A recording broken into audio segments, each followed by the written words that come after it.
చలికాలంలో శీతగాలి మనకు ఆహ్లాదం కలిగించే మాటేమో కానీ మన చర్మానికి మాత్రం చాలా చిక్కుల్నే తెచ్చిపెడుతూ ఉంటుంది. ముఖ్యంగా చర్మాన్ని చేపల పొలుసుల్లా మార్చేసే సోరియాసిస్ వ్యాధికి ఈ చలికాలం బాగా అనువుగా ఉంటుంది. పొడి వాతావరణంలో చర్మం మరింతగా పొడిబారిపోతూ ఉండటంతో సోరియాసిస్ మరింత మొండిగా మారుతూ ఉంటుంది. ఈ నేపథ్యంలో శీతాకాలంలో సోరియాసిస్ ఉధృతంగా మారకుండా ఉండేందుకు ఏం చేయాలో, జీవన సరళిలో ఎలాంటి జాగ్రత్తలు తీసుకోవాలో ఇప్పుడు తెలుసుకుందాం.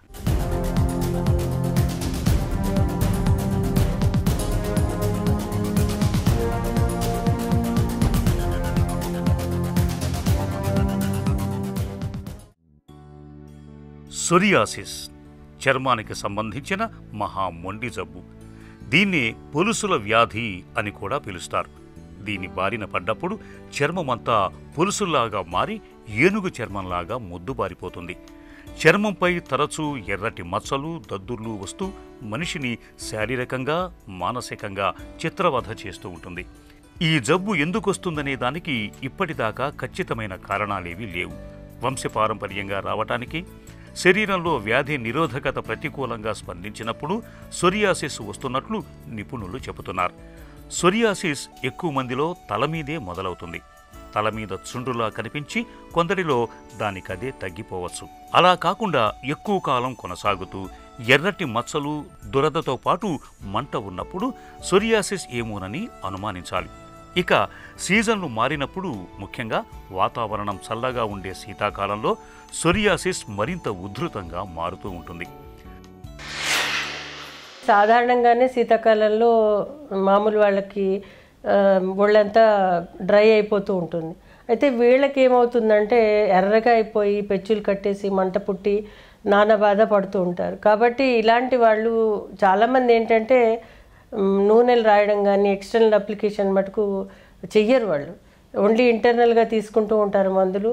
అదేవిధంగా ఏదైనా అప్పటికప్పుడు అప్లై చేస్తుంటారు. కాకపోతే ఏంటంటే ఈ యొక్క సోరియాసిస్ వచ్చినప్పుడు తరచూ వాళ్ళకి మాయిశ్చరైజర్స్, అంటే చర్మం మెత్తబడే విధంగా మాయిశ్చరైజర్స్, ఆయిల్స్ అప్లై చేస్తూ ఉండాలి.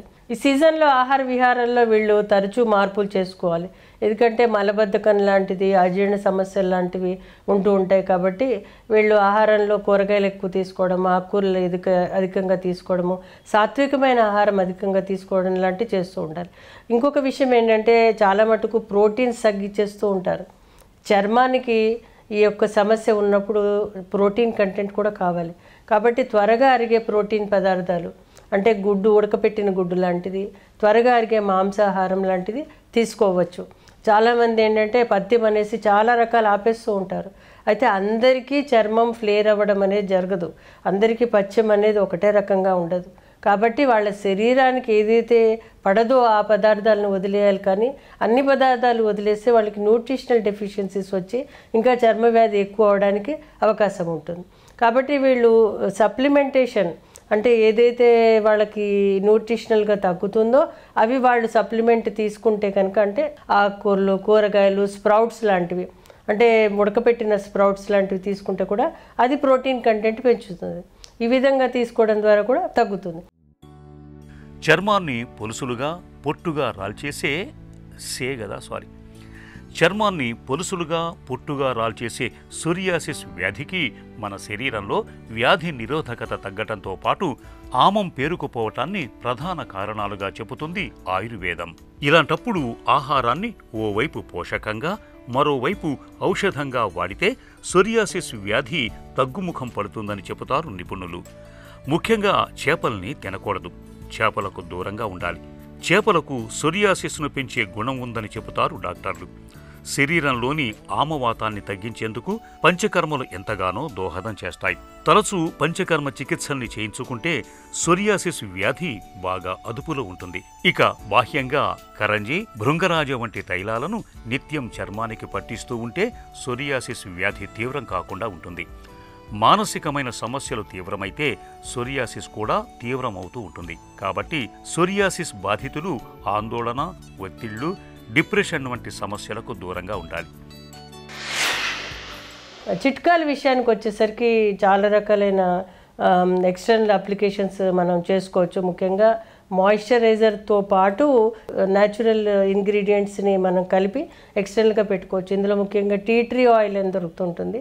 అయితే టీ ట్రీ ఆయిల్, కలబంద ప్లస్ కొబ్బరి నూనె ప్లస్ కొంచెం క్యాస్టర్ ఆయిల్. అంటే ఇవి ఎలా వాడాలంటే కలబంద గుజ్జు మనకు ఫ్రెష్గా దొరుకుతుంది. అదేవిధంగా tea tree oil, essential oils దొరుకుతాయి, ఒక ఫ్యూ డ్రాప్స్ ప్లస్ కలబంద గుజ్జు మనకు శరీరానికి ఎంత పడుతుందో అంటే ఒక 50 grams దాకా తీసుకుని అందులో ఒక 25 grams కోకోనట్ ఆయిల్, ఒక 10 to 15 grams క్యాస్టర్ ఆయిల్, ఇవన్నీ కలిపేసి మిశ్రమాన్ని శరీరానికి స్నానానికి ముందర అప్లై చేస్తే కనుక వాళ్ళకి ఈ యొక్క స్కిన్ మెత్తపడడంతో పాటు ఇరిటేషన్ ఉండకుండా ఉంటుంది. ముఖ్యంగా ఈ సీజన్లో వీళ్ళు సోప్స్ లాంటివి అవాయిడ్ చేయాలి. కుంకుడుకాయ రసం కానీ, లేదా అంటే కుంకుడుకాయ రసంలో కొంచెం కొబ్బరి నూనె వేసి ఒంటికి రుద్దుకుంటే కనుక చాలా బాగా పనిచేస్తుంది. చికిత్సా విషయానికి వచ్చేసరికి ఆయుర్వేదంలో ఈ యొక్క సోరియాసిస్కి చాలా రకాలైన చికిత్సా విధానాలు ఉన్నాయి. ముఖ్యంగా వాళ్ళకి చర్మానికి ఎక్స్టర్నల్గా ఏ విధంగా మెత్తబడేటందుకు కొన్ని రకాలైన ఆయిల్స్, అలాగే కొన్ని స్వేదకర్మలు లాంటివి, అలాగే కొన్ని రకాలైన ఔషధాలు లాంటివి ఉంటాయి. అదేవిధంగా ఇంటర్నల్ కూడా కొన్ని ఔషధాలు ఉంటాయి, అవి తప్పనిసరి వాడాలి. ఎందుకంటే ఇది ఆటో ఇమ్యూన్ ప్రాబ్లం కాబట్టి న్యాచురల్గా దొరికే కొన్ని ఔషధాలు రసాయన చికిత్స అంటాం మేము, అవి ఇవ్వడం ద్వారా వాళ్ళకి ఏమవుతుందంటే ఆ ఇమ్యూనిటీ లెవెల్ పెరిగినప్పుడు ఆ రోగం తీవ్రత తగ్గడం అనేది జరుగుతూ ఉంటుంది. ముఖ్యంగా ఇందులో అంటే మహామంజిష్ట అనేది, అలాగే పంచతిక్తకం అనేది, అదే కొన్ని రకాలైన గుగ్గులు యోగాలు లాంటివి, అలాగే త్రిఫలా రసాయనం లాంటివి, త్రిఫలా గుగ్గులు లాంటివి, ఇవన్నీ కూడా న్యాచురల్ మెడిసిన్స్. కాకపోతే ఒక డాక్టర్ సూపర్విజన్లో కొన్ని నెలల పాటు తీసుకుంటే కనుక చాలా బాగా తగ్గుతుంది. అదేవిధంగా ఈ ఫ్లేరింగ్ అప్ అనేది వచ్చినప్పుడు మళ్ళీ వాడడం లాంటివి చేయడం ద్వారా కూడా వాళ్ళ బాడీ మళ్ళీ రికూప్ అవుతుంది. అంటే వాళ్ళకి మళ్ళీ సర్దుకుని మళ్ళీ వచ్చినప్పుడు మళ్ళీ వాడినప్పుడు అదంత తీవ్రంగా ఉండదు. ఈ విధంగా మనం చికిత్స తీసుకుంటే కనుక మనకి మంచి ఉపయోగం ఉంటుంది. చర్మాన్ని పొలుసులుగా మార్చి పొట్టుగా రాల్చే సోరియాసిస్ ఒక పట్టానం మానే జబ్బు కాదు. చికిత్స తీసుకుంటున్నప్పటికీ తగ్గుతూ తిరిగి వస్తూ తెగ ఇబ్బంది పెడుతూ ఉంటుంది. ముఖ్యంగా చలి వాతావరణంలో సోరియాసిస్ జబ్బు మరింతగా ఉధృతమవుతూ ఉంటుంది.